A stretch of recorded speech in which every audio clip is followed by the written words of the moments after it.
Shalom saudara sekalian, tak terasa ini sudah memasuki bulan Mei, sudah tanggal 3 di bulan Mei.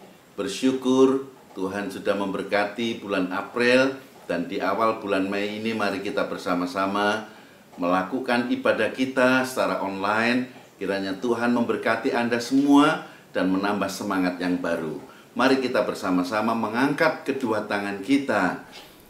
Sesungguhnya pertolongan kita ialah Tuhan yang menciptakan langit dan bumi dan segala isinya, dan tidak pernah Ia meninggalkan ciptaan tangannya yang selalu dipeliharakannya baik siang maupun malam. Turunlah damai sejahtera dari Allah Bapa dan dari Yesus Kristus Tuhan kita saat kita beribadah kepadanya. Amin.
Betapa bahagianya bila pagi hari ini kita bisa bersama-sama beribadah secara online, dan kita bisa mendengarkan firman Tuhan yang disampaikan pada pagi hari ini.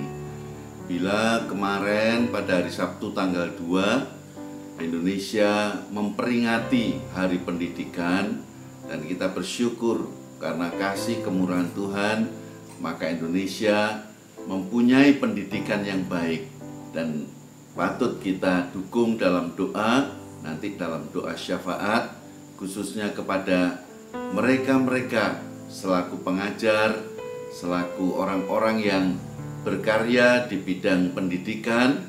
Dan kita patut bersyukur karena Tuhan telah memakai beliau-beliau menjadi sarana untuk mengembangkan pendidikan. Pada pagi hari ini kita akan bersama-sama membaca firman Tuhan yang sehubungan dengan pengalaman Petrus. Ketika Petrus menjadi seorang murid Tuhan, dan dia memiliki satu bahasa yang luar biasa. Bahasanya dikaitkan dengan rasa kepeduliannya, rasa care-nya kepada Tuhan Yesus, sampai dalam bahasanya menyatakan, apapun yang terjadi, aku mau tetap membela kebenaran di dalam Yesus. Dan ternyata setelah Tuhan Yesus diadili, maka berbeda apa yang dihadapi oleh Petrus waktu itu. Dan dia sempat menyangkal, dan disitulah kita melihat siapakah orang yang bertanya kepada Petrus sehingga Petrus menyangkal Tuhan Yesus itu siapa bagi dirinya. Saya akan membacakan di dalam kitab Injil Matius. Injil Matius patsalnya yang ke-26 pada ayatnya yang ke-69. Matius pasal 26 mulai ayat 69 demikian dikatakan, sementara itu Petrus duduk di luar di halaman. Maka datanglah seorang hamba perempuan kepadanya. Katanya, engkau juga selalu bersama-sama dengan Yesus, orang Galilea itu. Tetapi ia menyangkalnya di depan semua orang. Katanya, aku tidak tahu apa yang engkau maksud. Ayat 71, ketika ia pergi ke pintu gerbang, seorang hamba lain melihat dia dan berkata kepada orang-orang yang ada di situ, orang ini bersama-sama dengan Yesus, orang Nazaret itu. Dan ia menyangkalnya pula dengan bersumpah, aku tidak kenal orang itu. Tidak lama kemudian orang-orang yang ada di situ datang kepada Petrus dan berkata, pasti engkau juga salah seorang dari mereka, itu nyata dari bahasamu. Kita temukan ada sebutan kata seorang hamba. Ada 2 kali yang berjumpa dengan Petrus dan Petrus menyangkal, tidak mengenal siapakah Yesus. Yang pertama seakan dia tidak tahu apa yang dimaksudkan. Nah, yang menjadi pertanyaannya adalah siapakah sebenarnya seorang hamba yang ditampilkan dalam ayat-ayat ini 2 kali atau 2 orang hamba. Dan siapakah dia? Seorang pembantu rumah tanggakah atau dia seorang hamba? Seorang hamba yang mana? Baiklah Bapak Ibu Saudaraku yang dikasihi Tuhan, maka dengan ini saya akan memberikan penjelasan tentang hamba. Dalam istilah hamba atau budak dalam kitab Perjanjian Lama, maka dituliskan di situ budak, hamba atau pelayan itu dengan kata eved atau dibaca ebed, yang terdiri dari 3 huruf yaitu ayin, bet, dan dalet, yang artinya adalah seorang pekerja untuk keperluan orang lain, untuk melaksanakan kehendak orang lain, atau pekerja milik tuannya.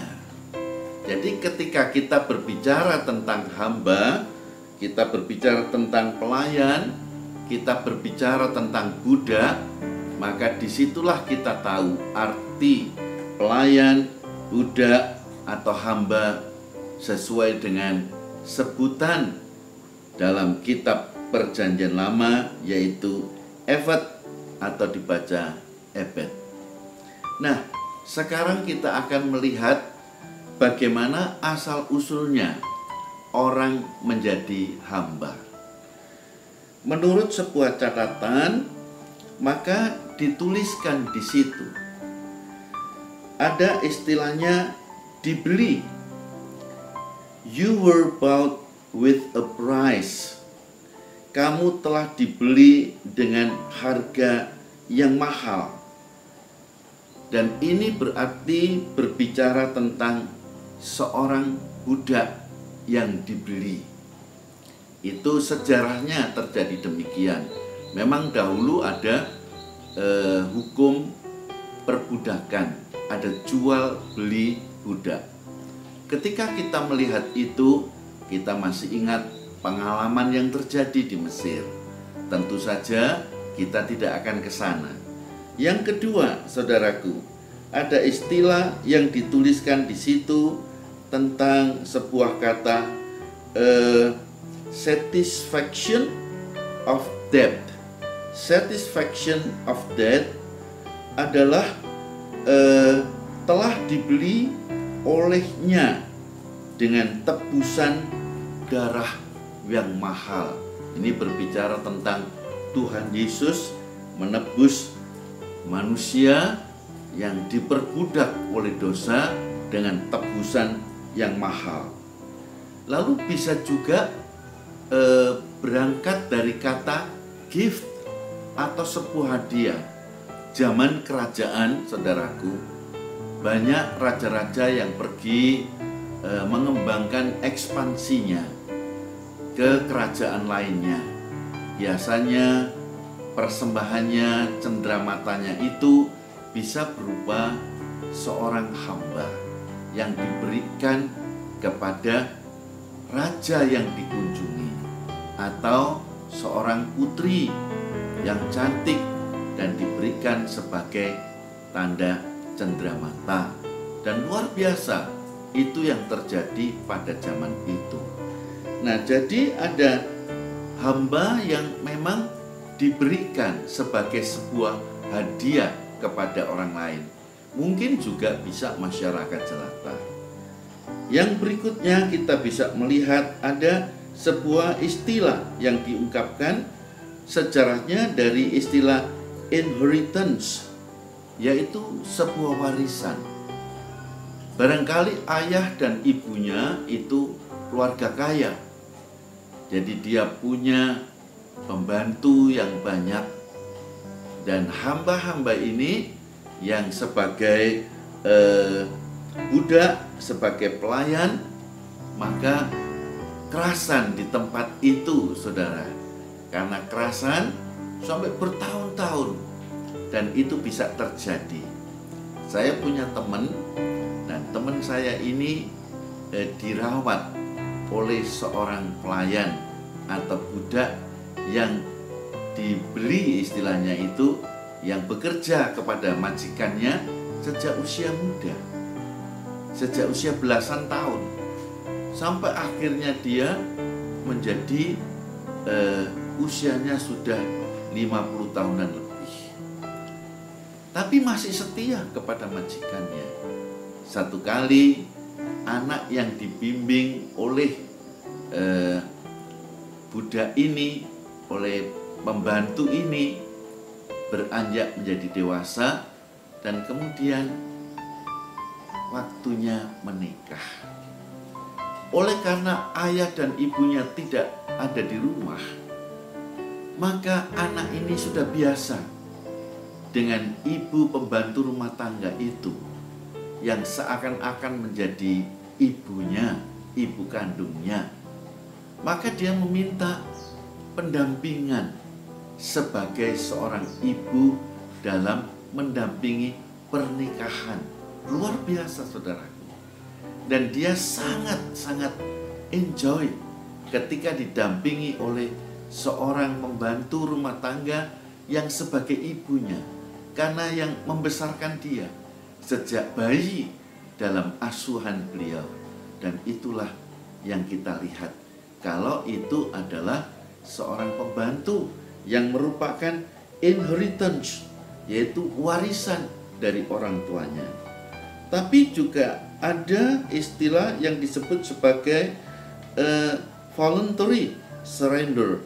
Voluntary surrender itu ada seorang pembantu yang kemudian pada masanya dia sudah selesai, karena dia menjadi seorang pembantu yang cukup lama.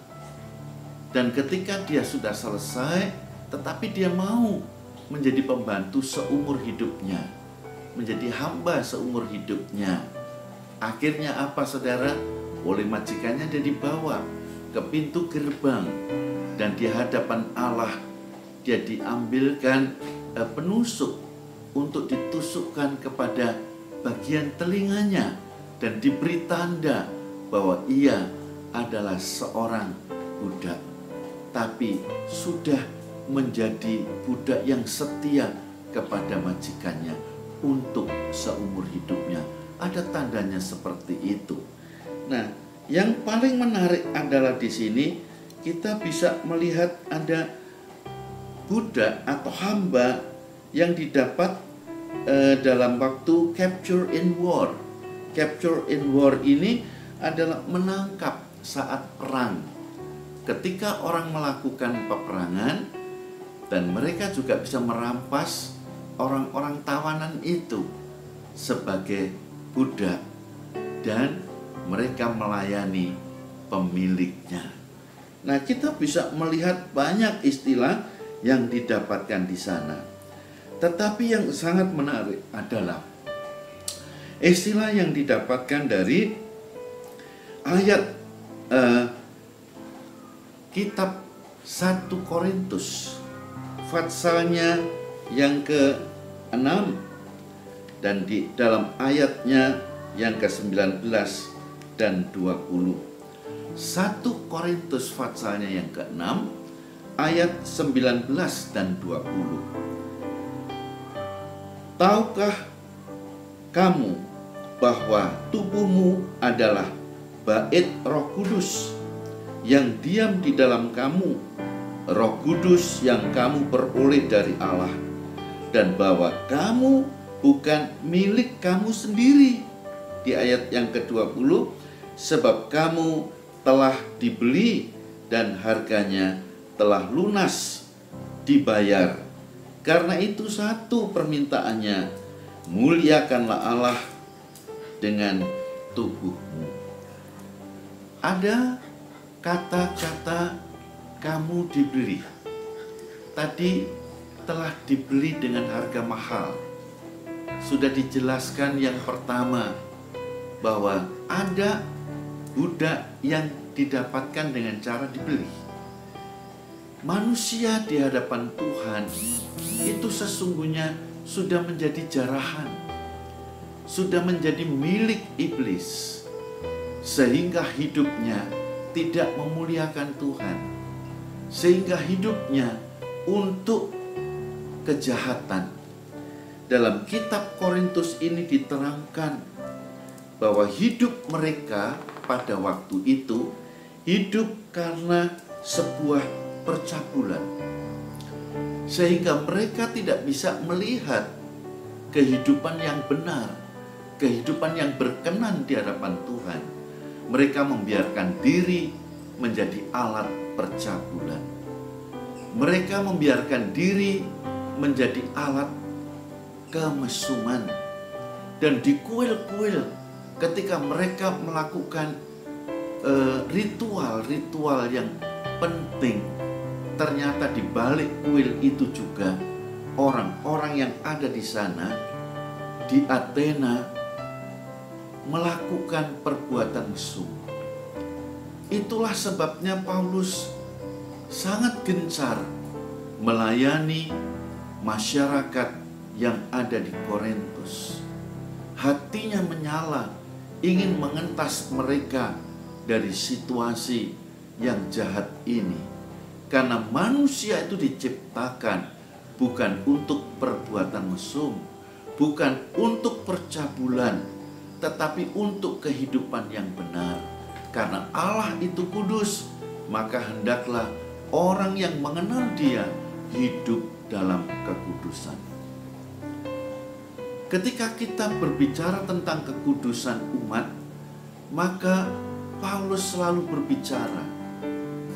berkiblat pada kitab Imamat tentang kekudusan umat.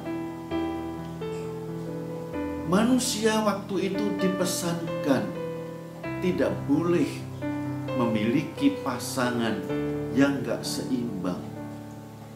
Dan dia ambil sebuah ungkapan tentang waktu itu, di mana para orang-orang yang mengerjakan lahannya menggunakan 2 ekor binatang yang tidak sama antara lembu dan keledai, sehingga tidak imbang kerjanya.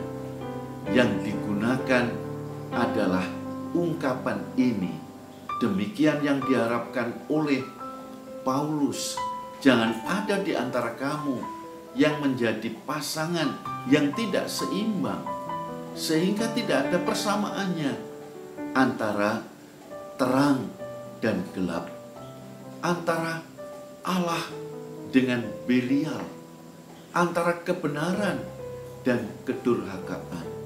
Dan semuanya ini diminta oleh Paulus kepada jemaat yang ada di Korintus untuk hidup dalam kesucian dan meninggalkan percabulan.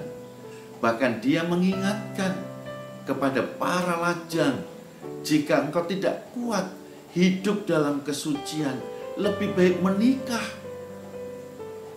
Tetapi kalau engkau bisa sendiri, itu lebih baik, karena konsentrasi hubunganmu dengan Allah itu sangat terjalin dengan baik. Di sini kita melihat bahwa yang diungkapkan oleh Rasul Paulus, orang-orang yang hidup sebagai hamba, tapi bukan hamba Allah, bukan hamba pemerintah, bukan budak pemerintah, bukan sebagai pegawai, tetapi hamba kebejatan moral. Hari-hari ini, saudaraku, masyarakat di Indonesia sudah terkena imbas. Imbasnya apa? Peristiwa yang gencar yang disebut LGBT adalah sebuah peristiwa yang sangat menantang, sehingga Indonesia tercemar dengan perbuatan-perbuatan ini, merajalela hubungan pria dengan pria. Bahkan terdengar kabar para orang-orang terkenal di Indonesia berangkat ke luar negeri mengadakan pernikahan sejenis. Walau mungkin tidak saya sebutkan out of the record, tapi banyak orang yang sudah tahu siapakah itu. Dan ini Allah tidak berkenan. Kerusuhan-kerusuhan yang terjadi yang membuktikan bahwa akhlak manusia, moral manusia itu sudah terlalu berat.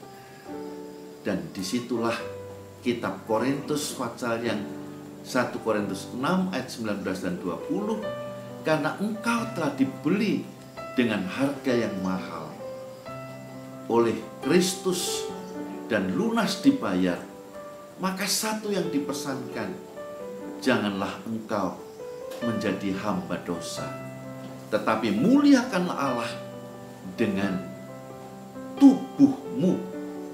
Ada sebuah pepatah berkata demikian, every slave is a servant. Memang betul, but every servant is not a slave. Apa maksudnya? Setiap budak itu memang seorang pelayan, tapi seorang pelayan bukanlah seorang budak. Kita sudah dibeli dengan harga yang sangat mahal. Engkau memang pernah diperdaya oleh setan, tetapi sekarang engkau sudah bukan lagi miliknya, tapi milik Kristus. Engkau hamba Allah. Lakukanlah, muliakanlah Allah dengan tubuhmu, sehingga saudara-saudaraku, nama Tuhan ditinggikan. Jadi yang kita maksudkan pembicaraan Petrus dengan hamba-hamba itu, mereka bukanlah pembantu rumah tangga, sehingga mereka bisa menunjuk Petrus. Apakah Petrus betul-betul orang yang pernah bersama-sama dengan Yesus, bahkan dia mungkin murid Yesus, dan hamba-hamba itu melihat dengan jelas mereka bukan seorang pembantu rumah tangga, tapi mereka adalah hamba dalam kaitannya kepengurusan, kepemimpinan negara. Itulah sebabnya saudaraku, kita patut bersyukur. Kembali lagi, jadilah engkau hamba Allah dan muliakanlah Allah dengan tubuhmu. Amin. Tuhan memberkati.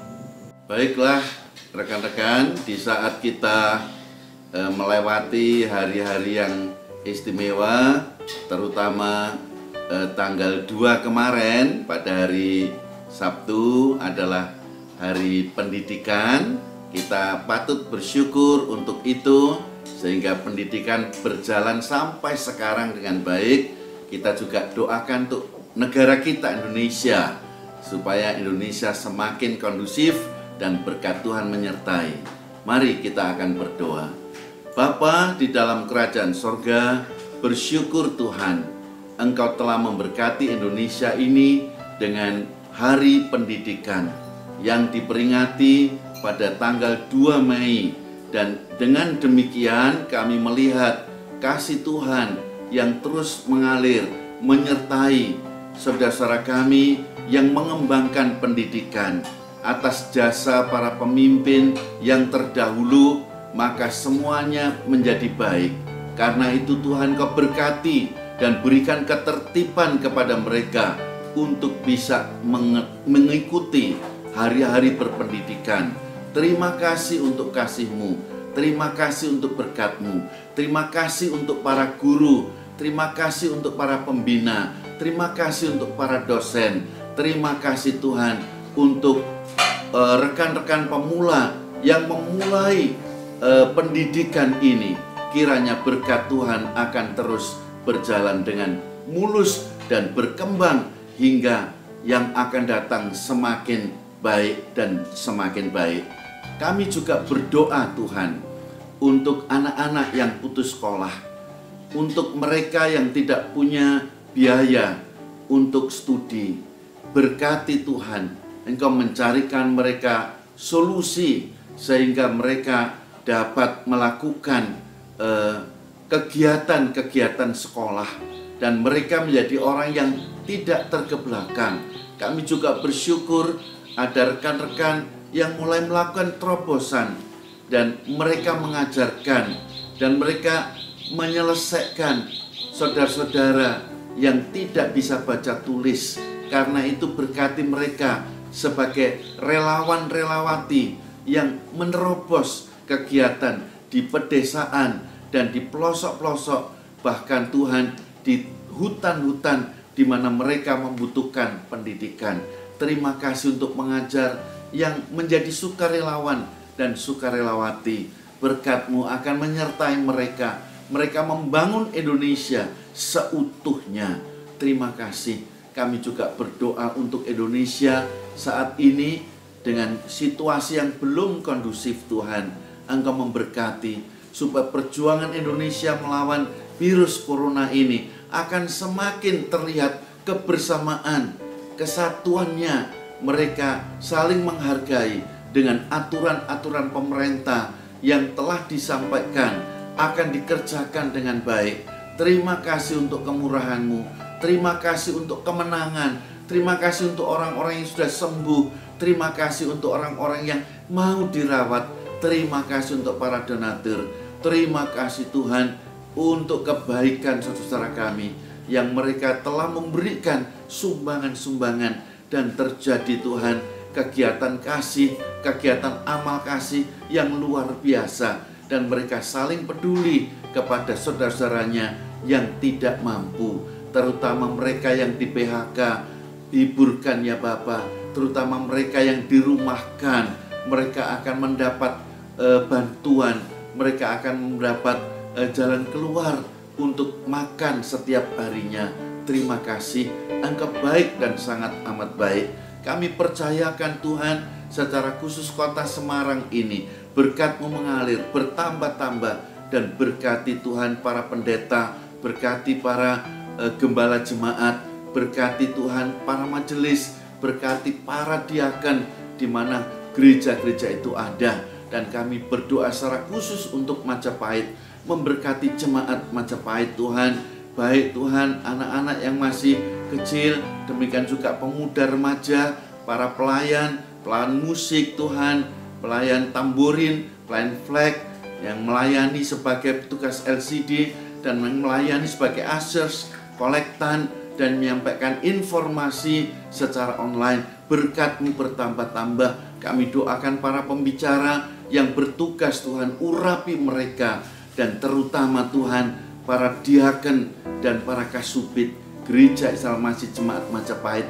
Berkat-Mu bertambah-tambah, berlimpah-limpahlah Tuhan, dan berikan semangat dan kesatuan yang solid sehingga saling memberikan dukungan. Inilah doa kami, syukur kami Bapa, di dalam nama Tuhan Yesus kami berdoa. Haleluya. Amin. Baiklah saudaraku yang dikasihi Tuhan, setelah kita selesai melakukan ibadah secara online dan diharap Anda bisa kembali kepada aktivitas masing-masing, kepada keluarga dan kepada tugas serta pekerjaan Anda. Karena itu mari kita mengangkat kedua tangan kita di hadapan Bapa dan kita percayakan seluruhnya apa yang menjadi pergumulan dan doa-doa kita kepada Tuhan. Maka sekarang saudaraku yang dikasihi Tuhan, kembalilah engkau kepada keluargamu dan aktivitasmu, dan biarlah wajah Allah menyinari engkau di siang dan malam, dan oleh kasih Kristus akan selalu berdiam di dalam hatimu dan keluargamu, dan membuat keluarga rumah tanggamu, usahamu selalu berhasil. Dan dalam pimpinan Roh-Nya yang kudus akan selalu membimbing, menyertai, mengingatkan dan menghibur engkau dari sekarang hingga Maranatha, Tuhan Yesus datang pada kali yang kedua. Haleluya. Amin. Engkaulah Raja